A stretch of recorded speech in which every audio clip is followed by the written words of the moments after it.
আজকে বৃহস্পতিবার, কিন্তু বন্ধুরা যেহেতু একা হাতে সব কাজ করতে হবে, তাই আজকে থেকেই আমি পুজোর কাজ কিছু কিছু কাজ শুরু করে দিয়েছি।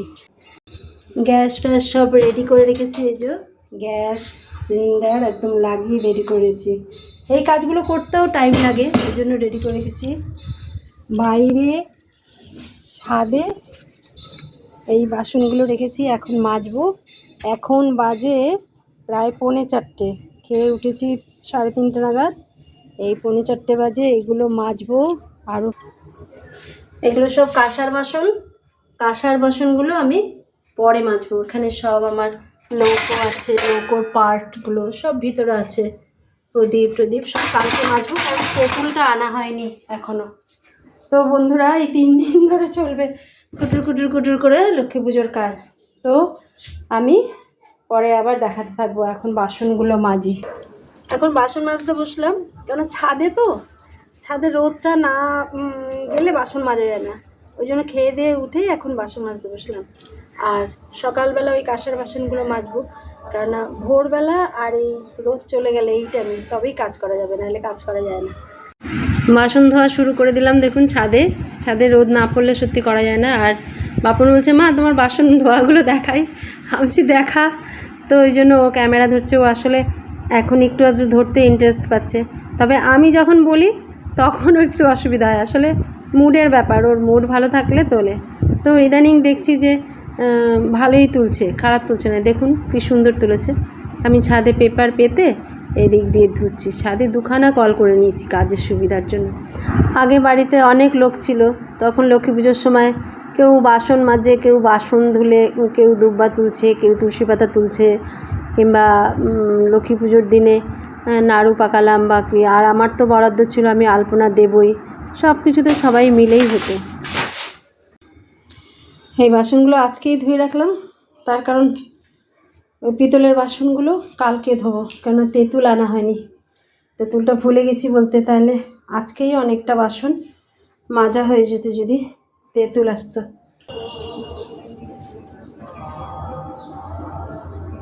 দূরে মাইক বাজছে, সেটা বোধহয় বিসর্জন এখনও হয়নি অনেক জায়গায়, সেই মাইকই বাজছে। এদিকে পশ্চিম আকাশে একদম সূর্য চলে গেছে, জল করছে। আর সেই সূর্য দেখতে এত ভালো লাগছে, সত্যি এই টাইমটা তো ঘরের মধ্যে থাকি, এই সৌন্দর্যটা দেখাই হয় না।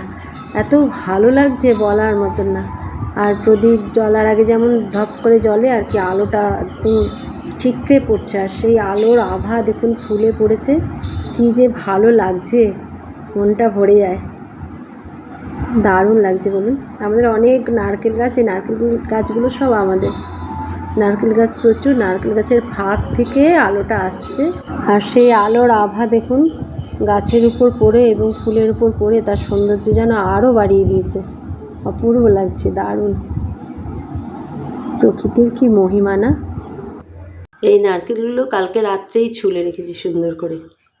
ছুলে সকালবেলা উঠে, আজকে শুক্রবার, ধুয়ে ফাটিয়েছি। এই যে জল রাখছি এক পাত্রে।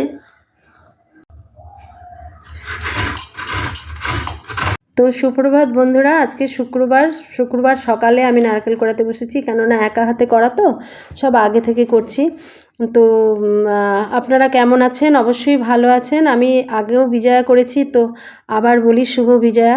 তো দেখুন, আমি যে নারকেল করেছি 6টা নারকেল ভেঙেছি, কিন্তু একসময় একদমই নারকেল কোড়াতে জানতাম না, শ্বশুরবাড়ি এসেই শিখেছি শাশুড়ি মার হাতে। তখন তো বাঁ হাত উপরে দেবো না ডান হাত উপরে দেবো, এই চলতো আর কি। কিন্তু একসময় শিখে গিয়ে একদম ওস্তাদ হয়ে গেলাম। নিজে একা 15খানা নারকেল কুড়িয়ে ফেলতাম। আস্তে আস্তে সময় যত বাড়ছে তত এগুলো কমছে, কেন আগের বার আমি 8টা নারকেল কুড়িয়েছি, এবার দেখুন আমি 6খানা ছুলেছি, কিন্তু করলাম কিন্তু আমি 4খানা নারকেল কোড়ালাম। কিন্তু প্রথমে যে দেখলেন গামলায় সাদা নারকেলগুলো আগে কুড়িয়ে নিয়েছি, সেটা চিনির জন্য কুড়িয়েছি। তারপরে পুরো নারকেলগুলো কুড়িয়ে গুড়ের নারকেল করলাম। গুড়ের নারকেল পাক দেওয়া হয়ে গেছে। আর এই যে দেখছেন আমি নাড়ু করছি, আর এই যে ফাঁকা আঁচিগুলো দিয়ে এই পুরটাকে ঢাকা দিয়ে রেখেছি, যাতে ঠান্ডা না হয়ে যায়। ঠান্ডা হয়ে গেলে অসুবিধা হবে, ওই জন্য একটা করে ঢাকনা খুলছি আর নাড়ু করছি। নাড়ু করা হয়ে গেল, এখন খইয়ের উকড়া করব। এই যে গামলার মধ্যে দিয়ে রেখেছি, আর এই যে গুড় ফোটাচ্ছি। গুড়টা ততক্ষণ ফোটাবো যতক্ষণ না কড়াই থেকে ছেড়ে যায়, মানে কড়াই থেকে এরকম ছেড়ে যাবে। আঁচটা এবার কমিয়ে দিই, নাহলে তিতকুটে হয়ে যাবে। তো বন্ধুরা, আমাদের ছোটোবেলার কথা একটা মনে পড়ে যায়, প্রতিবার লক্ষ্মী পুজোতেই আমার এই কথাটা মনে পড়ে যায়। কী হয়েছে বলুন তো, আমাদের ওখানে না একটা মালির বাগান ছিল, যেখানে প্রচুর ফুলের গাছ ছিল, এবং ওদের ওটা ফুলের ব্যবসায়ী ছিল যতদূর মনে হয়। তো আমাদের ওইখানে ধরুন দুর্গাপূজা কিংবা লক্ষ্মী পুজোতে আমরা গেলে, ওদের ফুল পাড়া হয়ে গেলে, আমাদের ফুল বিক্রি হয়ে গেলে আমরা প্লাস্টিক নিয়ে গেলে ফুল দিত। তো একবার কি হয়েছে, আমাদের একদম সামনের বাড়ি সেই হয়েছে আপনার শিউলি ফুল, অনেক শিউলি ফুল, এবার শিউলি ফুল তো 10টার মধ্যে ফুটে যায়, আর পূর্ণিমাতে তো একদম ঝকঝকে আলো। তো আমার ছোটো পিসি, আমরা সব হচ্ছে পিঠাপিঠি, তো পিঠাপিঠির যেহেতু, তা আমরা করেছি যে আমরা মালির বাগানে করবো, ফুল আনতে যাব। তো আমার আরও বন্ধুরা ছিল, তো সবাই মিলে এক জায়গায় শুয়েছি। সেখান থেকে আমরা প্ল্যান করেছি যে ওই বাড়ির ফুল নেব। ওই বাড়ি ফুল নিতে গেছি, সবচেয়ে আমি ছোট ছিলাম, 4জন মিলে গেছি, সবচেয়ে ছোট ছিলাম। এবার আমি ছোট ছিলাম, আমাকে ওরা ফুলের ঝুড়ি দিয়ে পাঁচিলে বসিয়ে রেখেছে, আর ওরা ফুল পাড়তে গেছে। আমার ছোটো পিসির খুব কান খাড়া। ওর আগেকার দিনে তখন আমাদের প্রত্যেকেরই মোটামুটি দরমার বাড়ি, আর ওখানে দরমার যে দরজা হয় না, তার দরজার একটা ঠ্যাঙা বলতো আর কি, ঠ্যাঙা মতন হয়, সেটা খুলতে গেলে একটু আওয়াজ হয়। আমার ছোটো পিসি আগে সেই আওয়াজ পেয়েছে, আওয়াজ পেয়ে যেই দৌড় দিয়েছে, ওর দেখা দেখি সবাই দৌড় দিয়েছে, কিন্তু আমি যেহেতু খুব ছোট ছিলাম, তাই আমি আর দৌড়তে পারিনি। আমি কী করেছি, পাশের একটা বাড়ি ছিল, তার পিছনে লুকিয়ে পড়েছি। এবার ওরা বলছে আরেকজন আছে, ছোটোটা লুকিয়ে আছে, ছোটোটা দৌড়তে পারিনি। আর যেই বলেছে আমি দৌড়, তারপরে ভয়ে ওরা এত চিৎকার চেঁচামেচি করেছে, আমার বাবা খোঁজ করেছে। তা আমরা যেই বাড়িতে শুয়েছিলাম, সেই মামি বললো না, ওরা শুয়ে পড়েছে। যাই হোক, উনি তো বাঁচিয়েছে, কিন্তু আমাদের কী হলো, আমরা যে ঘুমিয়ে পড়লাম, আর উঠতেই পারলাম না। সকালে মালির বাগানে গিয়েও সেরকম ফুল পেলাম না, অল্প পেলাম, অল্প নিয়ে চলে এলাম।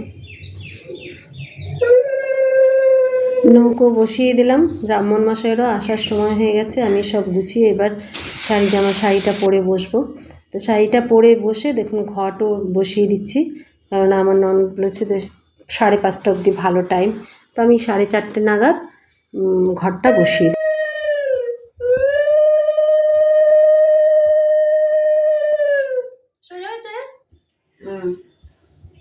এদিকে মার্শা আর মিনতি ঠিক টাইমে চলে এসছে, কিন্তু ব্রাহ্মণ আসার নাম নেই। আমি এদিকে গুছিয়ে রেখে দরজার দিকে তাকিয়ে বসে বসে চন্দন বাড়ছি, জানি এটা বাড়তে একটু টাইম লাগবে। তো দেখলাম তারও মধ্যে ব্রাহ্মণ আসছে না, তো 5টার মধ্যে আসার কথা ছিল। তো আমি যাই হোক, আমি সব ঘরে একটু একটু অন্তত দিয়ে দিই, আলপনা দিয়ে দিই। কিন্তু এই তো দিচ্ছি, এই যে হাঁটু মুড়ে মুড়ে কাজ করছি, এর উসুল তো আমি পরে পাবো। জানলায় একটু টুনি লাইট আমিই লাগিয়ে দিলাম, কারণ আমি আমরা যাকে দিয়ে লাগাই টুনি লাইট, তার সময় হয়ে ওঠেনি লাগানো। সব ঘরে অল্প অল্প আলপনা দিলাম। ওইদিকে আমাদের ডলু চিৎকার করছে, মানে ঠাকুরমশাই এসে গেছে।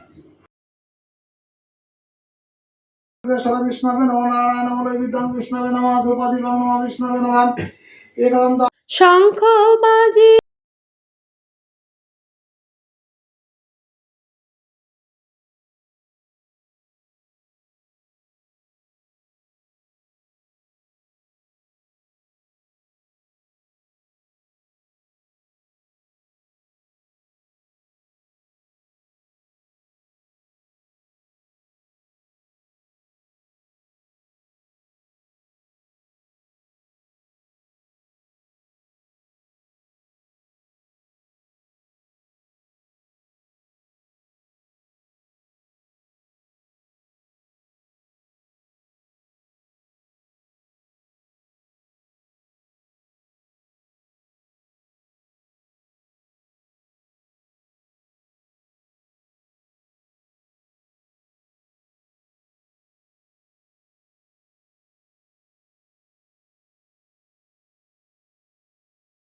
বসো ঘরে, আমারে ঘরে থাকো আলো করে।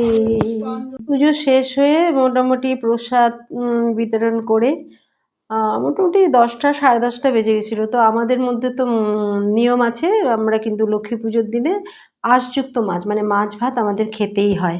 তো বন্ধুরা কার কীরকম নিয়ম অবশ্যই জানাবেন। তো দেখো বন্ধুরা, যে এই যে কাঁসার বাসন আমি পরের দিন নিয়ে বসেছি, কাঁসা পিতলের বাসন মাজতে। তো এই বাসনটা 1 বছর কিভাবে দেখছো আমার বাসনগুলো ঝকঝক করছে। তা আমার বাসন বলো, কাঁসা পিতলের বাসন মনে হচ্ছে যেন সোনা, চকচক চকচক করছে। এই যে আমি একটা করে মাজছি, আর এই যে 2-3টে ন্যাকড়া আছে আমার কাছে, মানে একটা করে মাজছি, একটা করে মুছে আবার আরেকটা দিয়ে মুছছি। তো একটা মুছতে মুছতে ভিজে যাচ্ছে ন্যাকড়াটা, আবার মুছছি, মুছে এরকম দেখুন, এই যে একবার এইটা দিয়ে মুছলাম, এই ন্যাকড়াটা দিয়ে এটা মুছতে মুছতে একটু তো গিলা মানে ভিজে ভিজে গেছে, তখন এটাকে আরও ড্রাই করার জন্য ওই ন্যাকড়াটা দিয়ে আবার মুছলাম। এবং এইগুলো সবই আমার ঠাকুরের কাজের জন্যই রাখি। তো এরকম করে রোদে শুকিয়ে একদম চকচক করছে দেখুন। এটা আপনি 1 বছর কেন 1 বছর পরেও যদি নামান বা 2 বছর পরেও যদি নামান, এই রকম থাকবে যদি আপনি এইভাবে প্যাকেট করেন যেখানে হাওয়া ঢুকবে না। এইভাবে তো বুঝে বুঝেই আমি দেখুন আমি প্যাকেট করছি, কারণ নৌকোটার সমস্ত পার্টসগুলো দিয়ে নৌকোটা আমি ইয়ে করে রাখলাম, কেননা নৌকোটা কিন্তু লক্ষ্মী পুজো ছাড়া অন্য সময় নামবে না, শুধু লক্ষ্মী পুজোতেই নামবে। তো এইভাবে আমি দেখবেন ওই যে কোষাকুষিগুলো একটা আলাদা জায়গায় করব, প্রদীপ আর পঞ্চপ্রদীপ, তারপরে কর্পূরদানি, এগুলো যেগুলো আছে সেগুলো আলাদা করব, সমস্ত ছোট রিকাবিগুলো আলাদা আলাদা করব, বড় রিকাবি আলাদা করব। তাতে কি হয়, ভাগে ভাগে করলে কি হবে, আপনার যেটা যখন ধরুন এরপরে সরস্বতী পুজো আছে সেটা নামাতে হবে, সরস্বতী পুজোর পরে অনেক রকম পুজো থাকে, বিপত্তারিণী পুজো থাকে আমাদের, আমি যেটুকুন যেটুকুন করি সেটার নাম বললাম। আমাদের শ্বশুরবাড়িতে আগে প্রচুর পুজো হতো, যাই হোক এখন ভেঙে চুরে যেটুকুনো আছে আর কি। তো এইভাবে যদি রাখেন তাহলে সারা বছর এই রকম চকচক করবে, এবং পরের বছরই যখন আবার আপনি নামাবেন পুজো করতে, তখন দেখুন বাসনের চেহারা দেখেছেন, পরের বছরও যখন আপনি নামাবেন তখন কিন্তু দেখবেন একই রকম আছে। তাহলে সে বছর আপনার অত বেশি মাজতে হবে না, কিন্তু অল্প মাজলেই হয়ে যাবে। তো দেখেছেন আমি থালাগুলো আলাদা আলাদা করছি। তো এইভাবে রাখলে অবশ্যই থালা বাসন খুব ভালো থাকবে এবং আপনার খাটনিও কম হবে। তো বন্ধুরা যারা জানেন না তারা অবশ্যই আমার এই টিপসটা অবশ্যই কাজে আসবে মনে করি।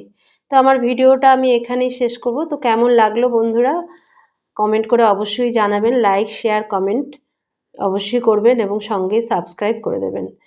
তো এখন এখানেই রাখছি বন্ধুরা, আবার বলি শুভ বিজয়া, সবাই ভালো থাকবেন। আবার কালী পুজো আসছে সামনে, আনন্দ করতে হবে, তাই জন্য সুস্থ থাকবেন সবাই। কিন্তু আমি কিন্তু এই 3 দিন কাজ করে কোমর ব্যথায় ভুগেছিলাম বলে ভিডিওটা দিতে একটু লেট হয়ে গেল। তো আসি বন্ধুরা, সবাই ভালো থাকবেন, সুস্থ থাকবেন এবং সবাইকে ভালো রাখবেন, এই আশা রেখেই আমি ভিডিওটি এখানে শেষ করলাম। আবার দেখা হবে আরেকটি নতুন ভিডিওর মাধ্যমে। আসি, টাটা।